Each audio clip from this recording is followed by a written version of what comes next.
Hello and welcome to Granada Reports, live with the latest across the northwest. Hello there on the programme this evening. What do we want? Say something! When do we want it? Now!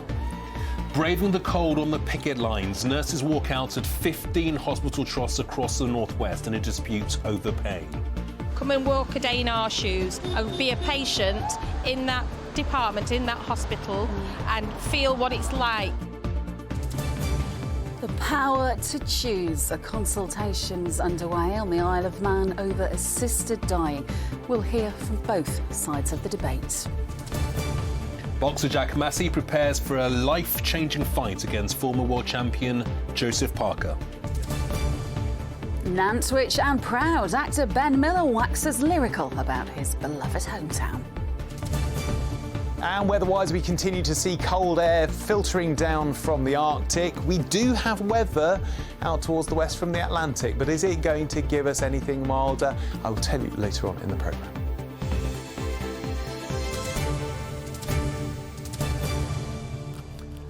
Well, first tonight, and nurses from hospitals right across the northwest walked out today for another round of strike action. Yeah, staff from 15 trusts across the region are taking action over paying conditions today and tomorrow. Meanwhile, unions today announced that ambulance workers have agreed another 5 days of strike action in their bitter disputes with the government over pay. Well, in a moment, we'll hear from the boss of one of our hospital trusts who says he sympathises with members of staff on strike. But first, Tim Scott went to Preston to meet nurses who braved the cold on the picket line at the Royal Preston Hospital.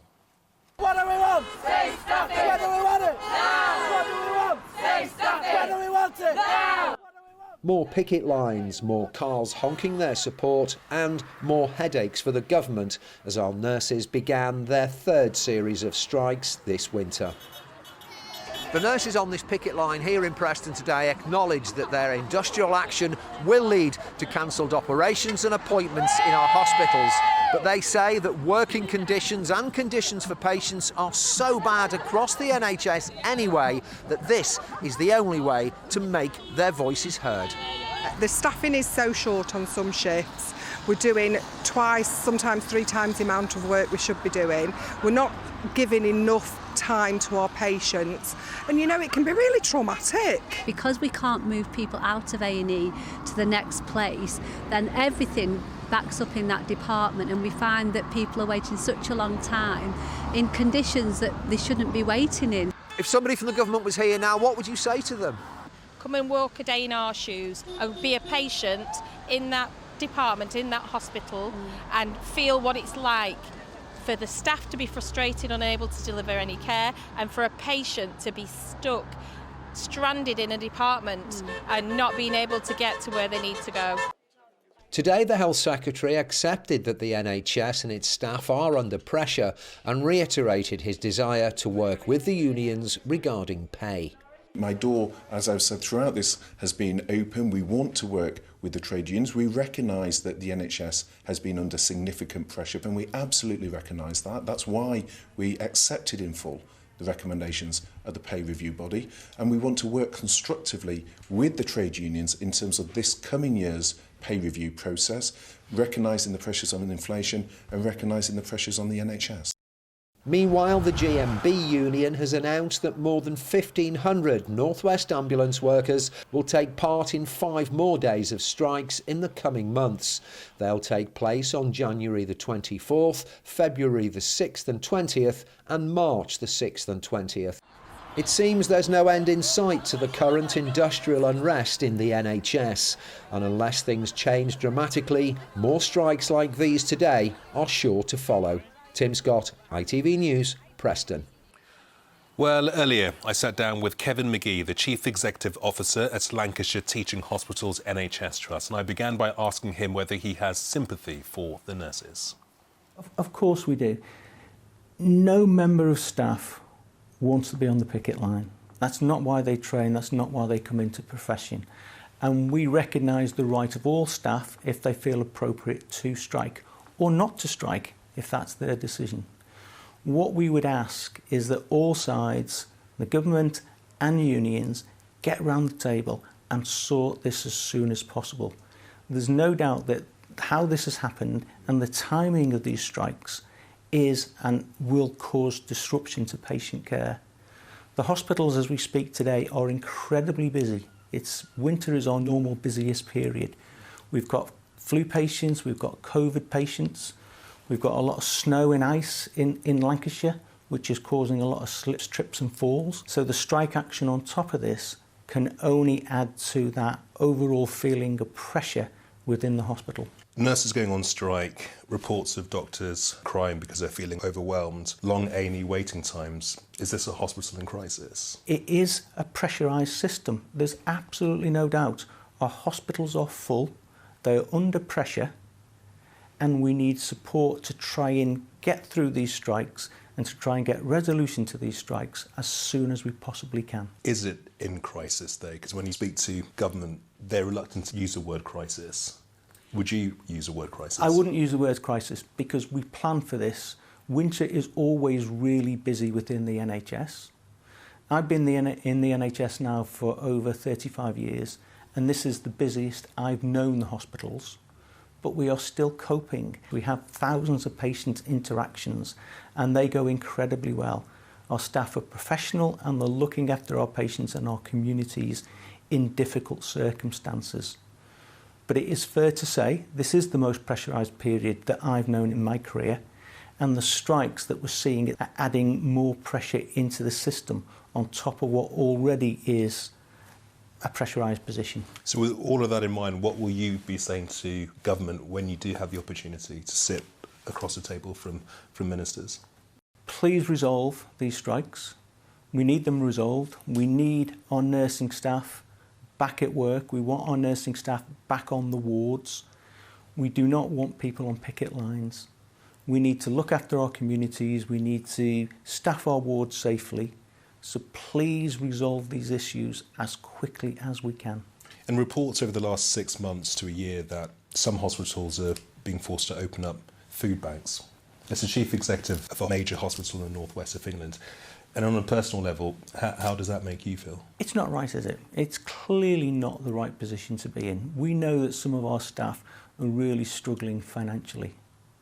And we do everything that we can. We've got some really strong welfare offerings to our staff. But it can't be right that nursing staff and other staff working in the NHS have to access food banks. That cannot be right. Kevin McGee, thank you very much for your time. Thank you. Well, next tonight, the parents of a baby girl witnessed medics desperately trying to resuscitate their daughter on 2 separate occasions. The murder trial has heard today. Lucy Letby is accused of attempting to kill the baby twice in September 2015. Yeah, the former midwife is on trial for the murder of 7 babies and the attempted murder of 10 more at the Countess of Chester Hospital. She denies all of the charges. Well, today her trial resumed for the first time this year and our reporter Sangeeta Lal was in court. Well, the jury heard evidence about an 8th victim in this trial, a baby girl who we can't name for legal reasons, who was born 6 weeks prematurely and who Lucy Letby is accused of attempting to murder twice on 2 consecutive night shifts in 2015 while working at the Countess of Chester Hospital. Now, the statements from the baby's parents were read out in court today, where her mother describes how she had been recovering on the maternity ward one night and how nurses ran to her room and rushed her to the neonatal unit, where she said she saw teams trying to resuscitate her 4-day-old daughter. Now, the father's statement was also read out in court today, where he said he definitely remembered seeing Lucy Letby there because he said he saw her performing chest massages. Well, the jury were then shown medical notes which described how the baby girl later improved the following day and stabilised, but also how she then suddenly deteriorated the next night. Now, the mother described how she was met by an almost identical scene as the night before. Teams surrounding her daughter. She said she turned a strange colour and her skin looked mottled. But like the night before, she said her daughter improved and stabilised. Well, after these 2 difficult nights, the court heard how the baby was then transferred to another hospital, Arrow Park. And the jury were also told that the mother described her daughter almost seemed like a different baby. The father also said similar comments in his statement. He said She was just more with it, more responsive, and came on leaps and bounds. Now, the prosecution claim Miss Letby was responsible for why this baby deteriorated on 2 consecutive night shifts. But at the beginning of this trial, the defence claimed it was not Miss Letby, but a poor standard of care at the unit that was the reason why so many babies deteriorated there, while Miss Letby denies all the charges against her. Sangeeta Lal reporting there. Well, next this evening, and a public consultation is underway in the Isle of Man to ask islanders whether or not they would be in favour of introducing assisted dying for those with terminal illness. Yeah, one woman on the island's been petitioning for the change for almost a decade after losing her son. But there are some in the medical profession who are worried it may force vulnerable people into a decision they don't want to make. Our Isle of Man reporter Joshua Stokes has been finding out more. It's a topic Millie has been campaigning for almost a decade. Whether people with terminal illness should have the option to end their life. Something she strongly believes in after losing her son to cancer. He was diagnosed with squamous cell carcinoma. He had a tiny little lump the size of a pea on his neck. And I had said to him, go get that seen to. In a week he was told he had terminal cancer. People shouldn't have to wait till the very end. My son died a terrible death. If assisted dying was an option, do you think that that's something he would have chosen to do? I'm sure he would have done. He believed in listening to your own body, yeah. And I think if more people talked about death, I think more people would lose this real panic fear, you know, that we all tend to hold. A public consultation around assisted dying is currently underway in the Isle of Man. 22 of the 24 politicians voted in favour of the debate last year, and now there's a chance of change coming here before the UK. On the Isle of Man, politicians have been talking about assisted dying for over 2 decades. We've had several attempts to bring in a private member's bill to allow it. This is the start of what could be quite a long process, but I think it's really important with a consultation to elicit people's views, to answer some of those fears. But the proposed change hasn't come without debate, as a number of medical professionals on the island are worried. I mean, I'm really concerned, and I'm not the only one. Lots of other doctors and healthcare professionals are really concerned about the impact and the danger. The concern is that there will be some people who are, you know, pushed into doing this by family members or carers. And it's a horrible thing to think about, but actually, as healthcare workers, as GPs, social workers, people who work with people like that, we see that. I think that pressure is going to really be felt by some people, and it just really worries me that people will take that route, not because they want to, but because they feel they ought to. While a lot of the detail is yet to be finalised, it's something islanders here are keen to discuss. With over 1,000 responses so far, it's a debate that will continue throughout the year. Joshua Stokes, ITV News in the Isle of Man. OK, here's what's still to come on the ITV News at 6:30 with Lucrezia. Police launch a major operation to vet every single officer in the UK. Following the horrific crimes of David Carrick, there are fears that other serving officers could have slipped through the net. The police must address the failings in this case, restore public confidence and ensure the safety of women and girls. Also ahead, as nurses begin another 2-day walkout, no sign of a breakthrough in negotiations. And Duff is there, but against herself. Raducanu out of the Australian Open, but British #1 Cameron Norrie safely through to the 3rd round. Join me for those stories and more at 6:30. We're going to stay with sport now, and a North West manager loses his job. Mike, tell us more. Yes, I'm afraid so. Blackpool have sacked their manager Michael Appleton after just 7 months in the job. It follows a run of 10 league games without a win that's seen the club slide into the Championship's relegation zone. Appleton returned to Bloomfield Road for a second spell as manager in June last year, having previously managed them for just 2 months a decade earlier. Blackpool say they hope to announce his replacement in the coming days. Manchester United fans head to Crystal Palace tonight, buoyed by the news of Sir Jim Ratcliffe's intention to make a bid for the club. Manager Erik ten Hag held his pre-match press conference before that news emerged. His focus was on a 10th straight victory. It's currently 9 in a row in all competitions, and a win tonight would move United second in the Premier League table. Ten Hag says his players were given 24 hours to celebrate Saturday's derby victory over Manchester City. I think you have every win you have to celebrate. That is, you work so hard for such momentum, and every win that is so great in top football. When you can't celebrate them, then I think you kill the energy as well. So after 24 hours, then move on and go to the next game. Jurgen Klopp admitted he'd waited a long time to experience a positive Liverpool victory. The Reds recorded their first win of 2023 as they beat Wolves in their FA Cup third-round replay. Harvey Elliott scored the only goal of the game at Molineux. It was a beauty too, wasn't it? They'll play Brighton in round 4. After the game, Klopp revealed just how much he enjoyed the result. A lot. That's pretty rare feeling. You're right. It feels like ages ago that we had that feeling that we win and play well. Yeah, it's just a big sigh of relief, to be honest, because I feel like personally I haven't been at my best since I've been back from the World Cup. So, just to get the goal it's good for my confidence, and hopefully I can take it into the weekend now. Well, sadly, no such luck for Wigan Athletic. They conceded in the 98th minute against Luton Town, losing 2-1 in their third-round replay. That's now 8 games without a win for new manager Kolo Touré. Well, next to boxing, and this weekend sees Liverpool's Liam Smith face Chris Eubank Jr. in the first major fight night of the new year. But it's worth casting your eye over the undercard, where Manchester's Jack Massey has landed the fight of a lifetime. The cruiserweight steps up to heavyweight to face former world champion Joseph Parker at the AO Arena in what could be a life-changing fight. He's been speaking to Chris Hall. Boxing isn't just about titles, it's about building reputation. Since winning the IBO World Cruiserweight crown in 2021, Jack Massey hasn't been given the chance to defend it and had to give up the belt.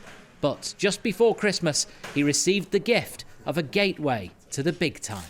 Where were you when you first discovered you were fighting a former heavyweight champion of the world? I was actually on the scaffolding with my brother, getting a bit of work in before Christmas, just getting a bit of cash in. You must have nearly fallen off the scaffolding. Yeah, to be honest, he ran me when I was up there, when it was that freezing cold week. It was about -6. Got the phone call from my manager, Kevin McGee, and put the fight to me, and I said, yeah, straight away, let's go, let's have it. The opportunity came moments before the bell in the final round of last year, a year in which Jack lost his title, his promoter, and his trainer. Robert Rimmer, the owner of the legendary Phoenix camp, is wanted by police in connection with drugs offences. It was very tough because he's not only a trainer, he's a good friend, and he's been by my side for through a lot, Robert, and it was very shocking. We didn't really know what was going on at the time. He sort of disappeared, we didn't hear anything, and then obviously we found out through news articles and stuff like that, and obviously people tagging me and stuff like that, and it was a big shock. But he's got to carry on in life. That meant an urgent promotion for Rimmer's assistant, Charlie Schofield, who's had just over a month to prepare Jack for a jump in weight to face former WBO World Heavyweight Champion Joseph Parker. Nothing's really changed. The blueprints have stayed the same. Jack's always dug deep throughout his career, and this tough year, it's great to see that he can start 2023 with a bit of a bang. I've never seen Jack this fit at this moment in time, so I think he's going to peak just right. It's probably the hardest year of my life last year, but this year it's going to be the best year of my life and my partner's life. We're expecting our first child, a little baby girl. She's due on the 12th of June, and we've got this fight as well, which is, it's going to set me up. What could a great performance and even a win in this fight do for your career now? This fight's a lottery ticket. We get through this fight, it's life changing. We get through this fight with a win. It could be a comeback fight for Anthony Joshua. It's got to be another top 10 heavyweight. So it's It's big, big stuff. Win or lose, Jack can probably jack in the scaffolding work as he continues to climb boxing's ladder. Chris Hall, ITV News, Denton. Yeah, best of luck to Jack. You can imagine being up at the top of that scaffolding and getting the call. He was sorry, what? What an opportunity for him. What an opportunity. I mean, this would literally change his life, Mike. Yeah, I mean, Chris isn't joking. He wouldn't have to work on a building site again. If he wins this fight, there's opportunities to become a millionaire very, very quickly in this sport. Wow, and a new little baby on the way as well. What it's all happening in 2023. Big year for Jack. Big year for Jack. Thank you, Mike. Cheers, Mike. Cheers. Well, finally tonight, we move now to an actor, a comedian and a best-selling children's author. It's Ben Miller, and he's famous for many things, like Paddington 2, Johnny English, and more recently Bridgerton, which you still haven't seen. Still haven't watched it. I've heard it's very good. Not that fast, but I've heard it's very good. It's a bit racy. It's a bit racy. Bit racy. Don't watch it with your mum. I won't. I won't. But did you know he spent the first 18 years of his life growing up in Nantwich in Cheshire? Yeah, and tonight he explores his historical hometown as part of the programme No Place Like Home. Caroline Whitmore sat down with Ben for a chat. A fire in a student flat. How mundane. Ben grew up in Nantwich in Cheshire, a town renowned for its well-preserved Tudor buildings. Growing up in Nantwich was, I'm not going to lie, it was wonderful. Ben Miller, we've seen you in so many different things. I did not know you were from Nantwich. I did grow up in Nantwich. I went to Malbank School, my local school in Nantwich, and then left when I was 18. I'd forgotten how much Nantwich meant to me, really, and that was one of the fantastic things that I discovered doing the show, was just how much I remembered from growing up there. The programme is called No Place Like Home, and it's on tonight. It was very nice weather when we were there. I mean, it always is nice weather in Nantwich, don't get me wrong. Like it is everywhere in the northwest, but yeah, it was. It's got all those beautiful half-timbered buildings, a little bit like Chester. Some people call it the mini Chester, don't they? Did you know, for example, that if it wasn't for Nantwich, outcome of the Civil War might have been completely different. There was a really, really crucial battle that turned the whole Civil War in favour of Oliver Cromwell in the 16th century. So exciting to discover about that. Because what I found interesting was the children, the evacuees, and that little girl with a teddy bear and a mum's perfume. That was an amazing story, yes. The children that were evacuated from the Channel Islands, brought them to Nantwich as being most like, I think, the Channel Islands was the idea. These children were taken in by the people of Nantwich and looked after throughout the whole of the war. What did you enjoy most about revisiting that time in your life? I mean, I love the road you lived on, Gingerbread Lane, wasn't it? I can never pretend to be streetwise growing up on Gingerbread Lane. One of the things I enjoyed the most was going up to the top of Nantwich Church. It's kind of hard to explain why such a small town has practically a cathedral built there. What do people shout to you? There seems to be like the one TV show which tends to be Death in Paradise. Beliefs have been part of the island for hundreds of years. So are cholera and TB, and the French. You managed to get rid of them in the end. I'm half French. There's no such thing as half French. Or the one book, which tends to be Day I Fell Into a Fairy Tale, that people really remember. I loved those shots of you walking around Nantwich. It's on tonight, Channel 5. Lovely to chat. Bye for now. Yeah, I love Nantwich. James has got the weather. Why do I need a shower? I've been out in the rain. The faster you go, the sooner you'll be out. You'll save water too. United Utilities sponsors ITV Granada weather. Hello, good evening. It's been rather bitingly cold out there lately, and it's going to continue for a little while longer. Still got this cold air mass with us. We've also got high pressure building, so it's squeezing out all these fronts. They're trying to push in, trying to bring us a bit of rain, but it's going to fail, which is good news, frankly, because we could do with a break from the wet stuff. You will notice a change in colour, but this is the upper air mass. Problem is, the stuff below it is cold, so it's really pretty stubborn. So temperatures are slowly going to rise into next week, and at the moment they are below where they ought to be. Now, as far as tonight goes, yellow warning in force for ice, where you've had anything melt and refreeze. We've also got that yellow warning in for snow risk too. So a few showers continuing to push in overnight. Temperatures by the end of it down to -4 Celsius in places. Could go lower than that in rural spots and if you've got any lying snow. So a bitingly cold night and a bit of a chilly day on Thursday. Temperatures are slowly going to rise. We've still got this snow risk as those showers push a little bit further inland. By the time we get into the afternoon, we're looking at the heady heights of 3 or 4 Celsius, so several degrees down on where we'd expect at this time of year. At least there should be some decent, brighter, even sunny spells to make up for it. As far as Friday goes, get a little ridge of high pressure. It's keeping these systems out towards the west. That means even lighter winds into Friday, so a cold, frosty start. But without that nagging breeze, could get up to the heady heights of 6 Celsius. Another cold and frosty start on Saturday, but these fronts are getting a little bit closer, so things turning a little bit cloudier and temperatures slowly rising. United Utilities sponsors ITV Granada weather. Just time to bring the story of Kenai, the kitten whose curiosity landed him on the roof of a derelict house in Barrow. Yeah, 3 days stranded in the wind and the rain and finally rescued by the RSPCA and the fire service. The 8-month-old is now back in the warm and happily reunited with his owner Danielle and the rest of his family. Oh, he's really cute, isn't he? Don't watch Bridgerton with your folks. We'll see you tomorrow. Bye-bye.